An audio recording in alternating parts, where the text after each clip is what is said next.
Hi educators! Today I wanted to make a video that is answering one of your questions in one of my special polls and quizzes on YouTube community. Through YouTube community tab, I asked how to set goals for children, whether you feel comfortable or not.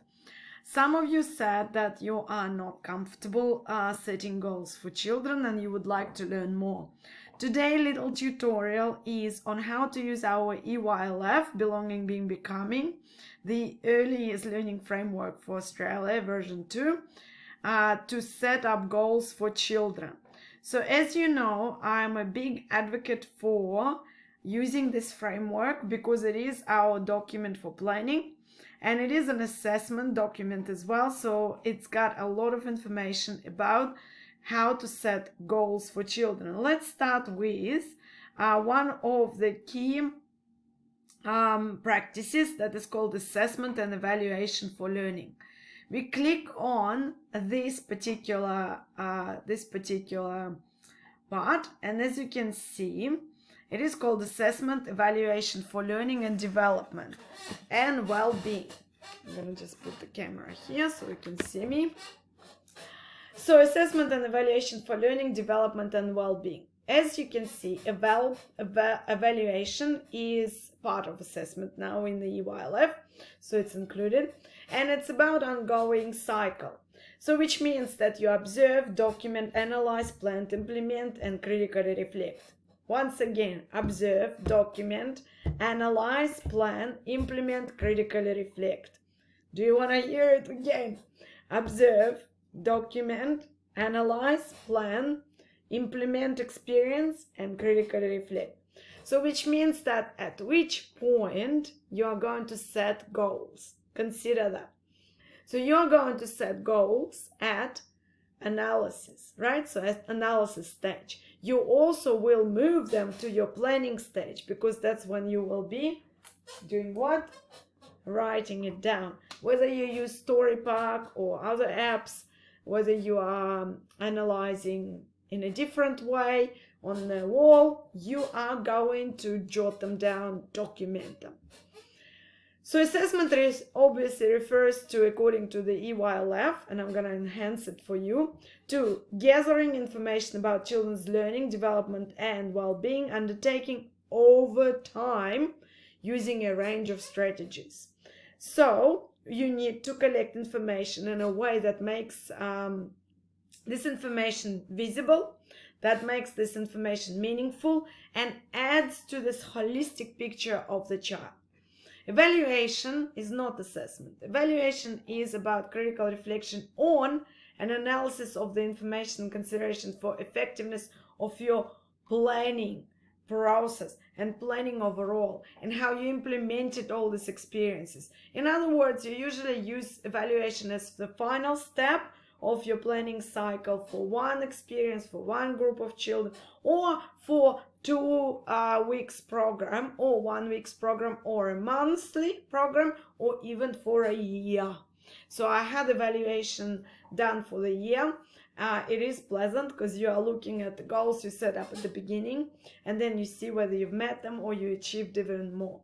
So this process is a very important part of our job, and we do have few types of assessment. Assessment strategies serve different purposes, but they include observations, documentation, reflections, gathering information about and with children and their families. So let's say we pass this stage. So you have information about children.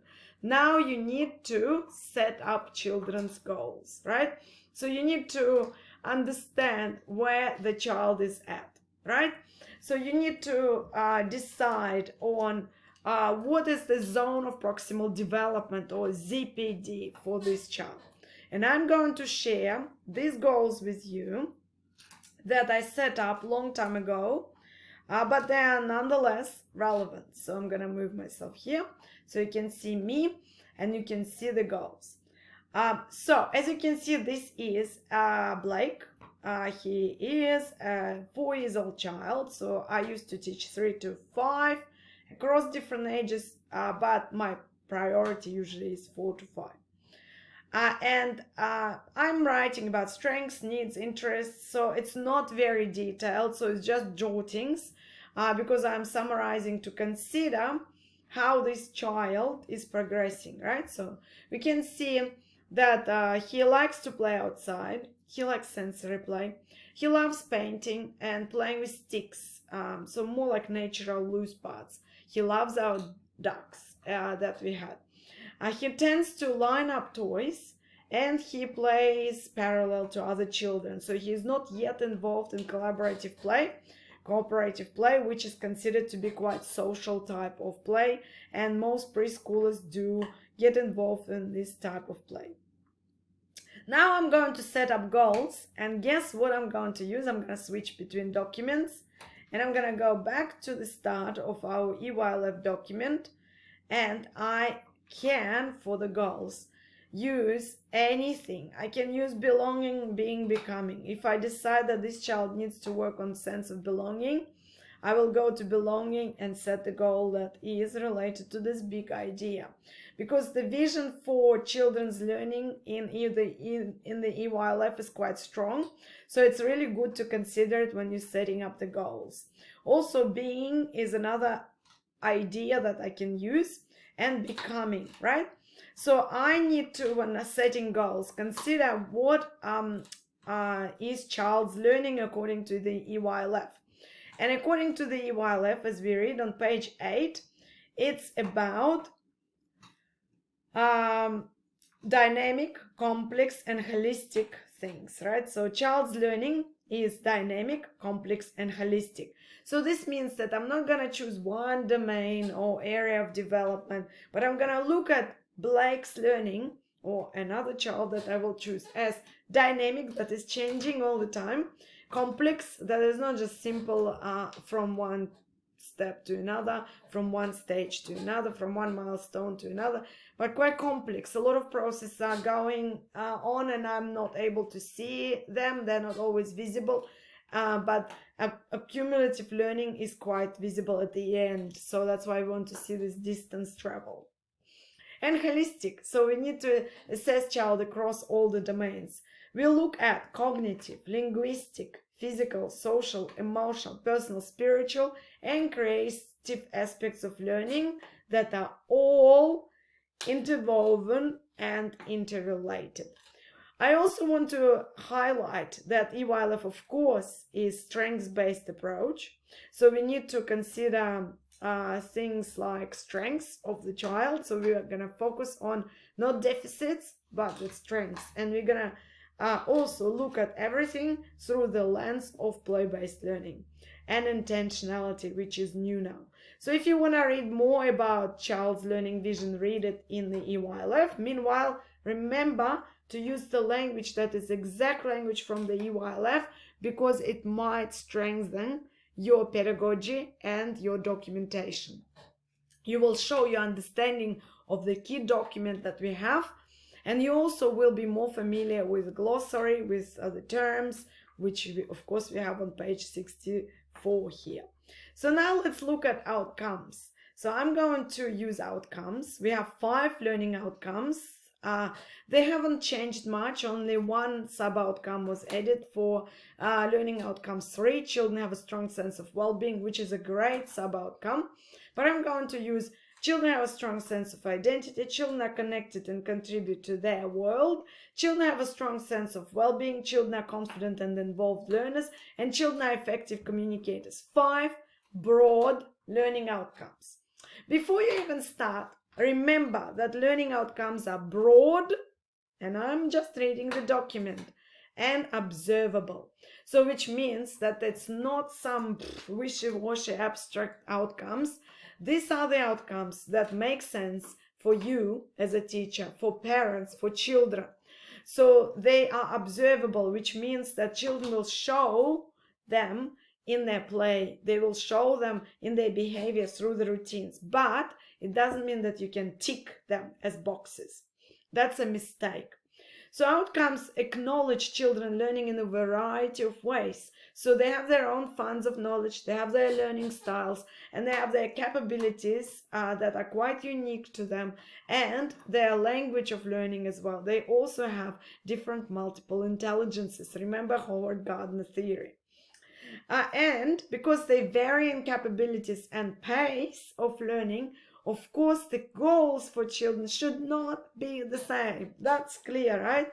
And that's why outcomes should not be the same. When you are using learning outcomes broadly, and I teach all my students that as well, you need to consider how children over time engage in learning as complex process.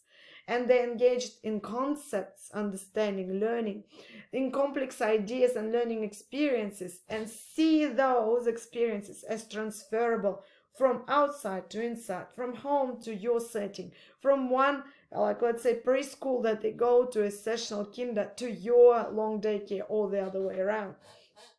Or in terms of family daycare, of course, you will be talking a lot with parents about how children bring their expertise to your context. You will understand very, very good understanding of child's context. Please read carefully this part of the EYLF, which is called learning outcomes. It's very important because it's very important to understand what learning outcomes are, because they help you to set the goals. How? Because we know now that outcomes are broad and observable, but they are influenced by child's context, their family, previous experiences. Some children use scissors, even knives at home. Other children used to come to my centers without any scissor skills. Some children know a lot about gardening and dinosaurs, others do not.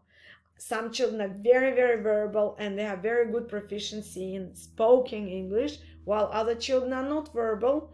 For whatever reason, it might be because the languages they speak, they might speak more than one language, could be emotional well-being, could be neurodiversity. But we also have children with different dispositions, temperaments. Some are outgoing, some slow to warm. Hence, the goals for these children would be very different. Do not ever set a goal for a child who is slow to warm to become different, right? So you might pull them out of their shell a little bit, but we always plan for personality, for what we have within this zone of proximal development. If you are still not familiar with the concept, I encourage you to watch one of my videos on ZPD, or Theory of Vygotsky, Zone of Proximal Development, and you will understand what I mean. So basically this means that each child will progress towards the learning outcomes, see the highlight, in a different and equally meaningful ways. Learning is not always predictable or linear. Educators plan for each child small and whole groups with the context and the learning outcomes in mind. So they all incorporate these outcomes, 5 of them, vision, principles, practices. They combine all these things, including 3 overarching ideas, belonging, being, becoming, and they guide your curriculum decision making and assessment goals to promote children's learning. At the end of the day, the key here is to focus on outcomes as something that will help you to make learning visible, right? So, and also to see where learning is happening. There are components of learning which some people just don't even look at. So I'm gonna show you components of learning, sub-outcomes, yeah? And you will start using them for goals as well. So here we are looking at outcome 1, which is children have a strong sense of identity. Grab a highlighter or your virtual highlighter like this. Yeah, so and start highlighting important things about this outcome. We want you to understand these outcomes really well. We want you to be able to explain them to parents. We want you to be able to explain them to students who will be under your supervision. So we want you to have a very good grasp of the outcomes. And then what we are looking at here is outcome 1. Children have strong sense of identity and 4 components of learning, or 4 sub-outcomes. You are looking at number 1, 1.1, children feel safe, secure, supported. Number 2, children develop their emerging autonomy, interdependence, resilience, and agency. Children develop knowledgeable, confident self-identities and positive sense of self-worth. That's a really good way. Children learn to interact in relation to others with care, empathy, and respect. Here we go. So these are 4 sub-outcomes. So when you think about outcomes as the big goal, let's say that's outcome 1, then you go down and you write 4 components of learning. Then you think about goals that you plan within these sub-outcomes. So they inform your goals, but they are not the same, right? Now, you can see on the left side, there are some examples of what it looks like in practice when child feels safe, secure, and supported. This will help you to write very good observations of the child. This can, to some extent, create some mental checklists, but if you like paper as well, you can consider if child is able to initiate and join in a play. If they like to explore their identity or aspects of their identity through role play, are they able to use home language? And are they telling stories about their culture or community and family? Are they describing things that are unique to their family? For example, once I started working in a new room, and a little child, girl, she talked to me about important people in her family, and I didn't know any of them, and for me it was not meaningful because I didn't understand who she is talking to. I started to ask open-ended questions. Are you talking about your mom? Who is this person? And then I kind of figured that it was mom, stepfather, and one more name didn't make sense to me. I was asking, is it your sister? And no, she didn't have sisters. Was it your brother? No, she didn't have brothers. It turned out that was a favorite beloved pet, a dog, but because of name that is similar to humans, I'm not able to understand what the girl was talking about. So I needed to clarify, I needed to ask, I needed to look at enrollment form. So of course we need to see all that and make sense of the information we are observing.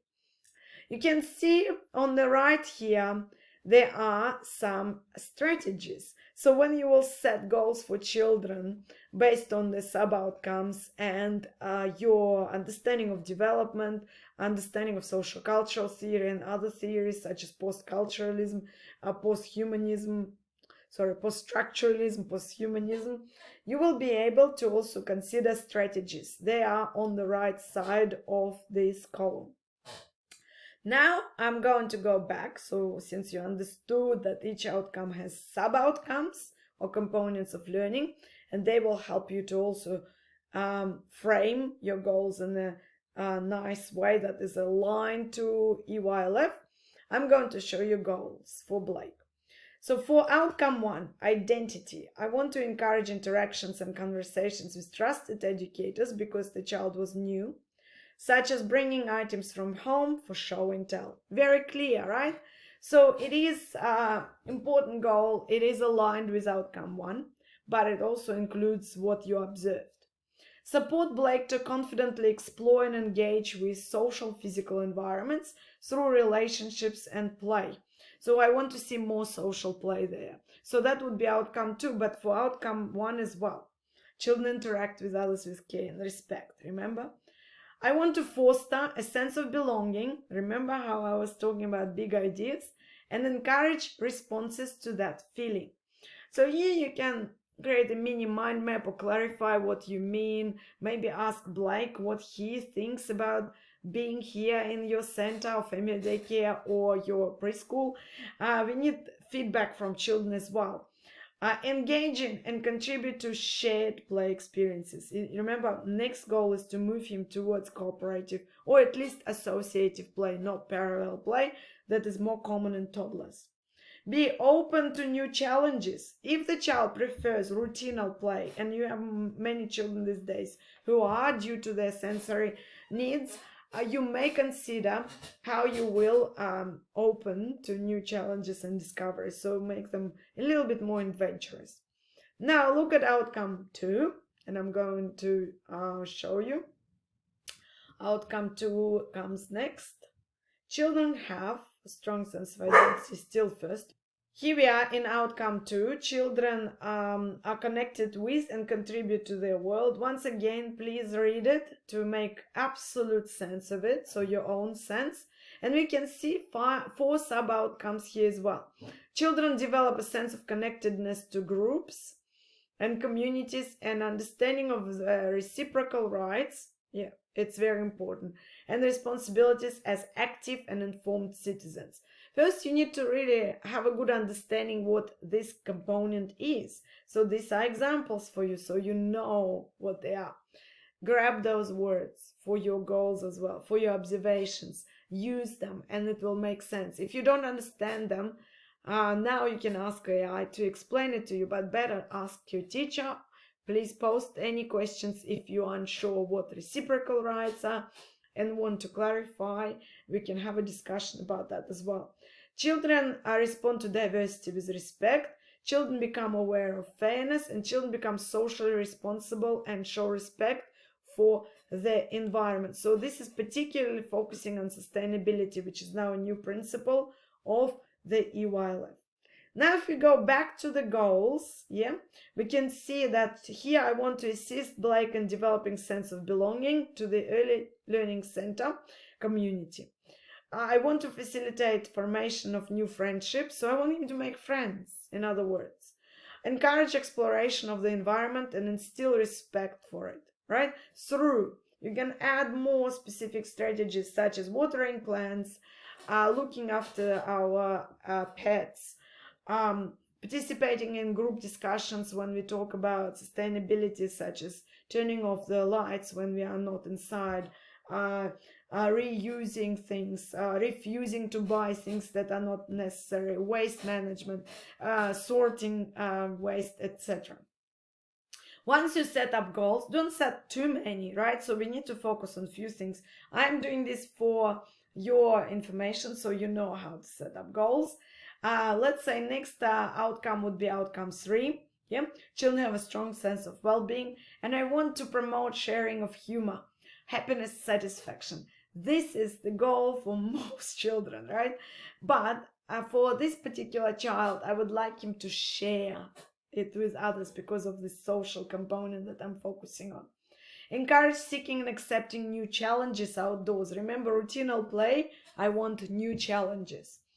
Now, next outcome is 4, learning. So we go back to EYLF if you are still learning to understand the outcomes. You go to outcome 4, you read it, what it means that children are confident and involved learners. Read about dispositions such as curiosity, persistence, creativity. Do you want any of these developed in this child you are planning for, right? Also add these phrases to your documentation to encourage parents to understand the EYLF as well. And think about if your environment is supportive of sustained shared thinking, right? Now look at components for learning. Now you can see that there is a growth mindset here, very important addition. And also this outcome is focusing on dispositions. Any of these learning dispositions could be your goal. Look, I'm going to copy it, let's say. Yes, and I'm going to add here, for example, support emerging learning dispositions such as curiosity, cooperation, confidence, creativity. So you can kind of choose which ones you're going to focus on, but all of them are obviously important. Some children already have quite developed imagination, you can support it. But if you want to establish it and develop it, then you are starting from scratch, let's say cooperation in this case. So I might just focus on cooperation and more on confidence and persistence, right? and I'm gonna remove all the other dispositions as non-relevant to this particular child, right? And then you can add a little bit more depth here by using so-called SMART goals. I'm not gonna talk about it much, but SMART goals help to unpack each goal a little bit more. For example, you talk about specific goal that is measurable, that is actionable. Yeah, remember that outcomes are observable, but your goals should be actionable. How you are going to support this child to achieve this goal, how parents can help. And then also it should be relatable, relevant to this child, and it should be time bound. In our case, usually a year that they spend with us, or 6 months before they go to school, would be your timeline for goals. So check SMART goals here to improve the goal setting even further. Next outcome is communication. So that's support initiation of conversation. It's a really big outcome. I want him to talk more verbally, right? So I want him to initiate conversations with peers, yeah, and MKO or adults, educators, other educators, students, volunteers, yeah. I want him to engage in enjoyable interactions so that he is socially engaging in group discussions, let's say, and share, of course, jokes and laugh about things. I want to start teaching him to write his name, yeah, or maybe even just recognize his name among other children's names. So that's part of the environment. Other goals are related to outcome 5 as well, counting from 0 to 10. That's for all children that are in this particular age group. And then learning the alphabet and writing his name would be also his specific goal. Let's say that could be set up by parents and encouraged by parents. So I hope this makes sense, right? So we were using EYLF to set up a goal for Blake. Now have a look at this next child, let's say Claire. We talk about her interests. She likes Toy Story characters, dogs, cooking. She likes clay, obstacle course. She likes blocks, imaginative play, drawing. She quite often gets upset. And I think she's struggling with being assertive. So I am sometimes not assertive and need more boundaries. So this child was obviously not assertive enough, because sometimes people would get into her space and she would obviously get upset, but she didn't know what to say. So I think for outcome 1, I want to develop her conflict resolution skills so she can interact with others with care and respect. Remember, that's outcome 1 and component of learning 4. I want to focus on the ability to say no. I'm going to teach her explicitly. And I want to encourage discussions about feelings. I want to label feelings. I want her to understand her feelings a little bit more. For outcome 2, I want to support her interest in composting and gardening through, and then you write strategies. So here I'm setting goals. I'm not talking about how I'm going to achieve these goals. That will be the next video. But I guess you get the gist of it. Next outcome 3, sense of well-being. I will pair her with another child to practice skipping because she's interested in skipping. That's a more complex fundamental skill, and I want to develop it. I want to accommodate rest time when she's tired because she seems to lie down and she's not resting enough, but she's sucking on a thumb, which shows me that she's tired. So we're going to talk about when our body's tired, how do we behave? And that would be the goal, to recognize rest times. Yes, so maybe I would rewrite it as recognize her body signals to be able to understand when she is tired or hungry. Yeah.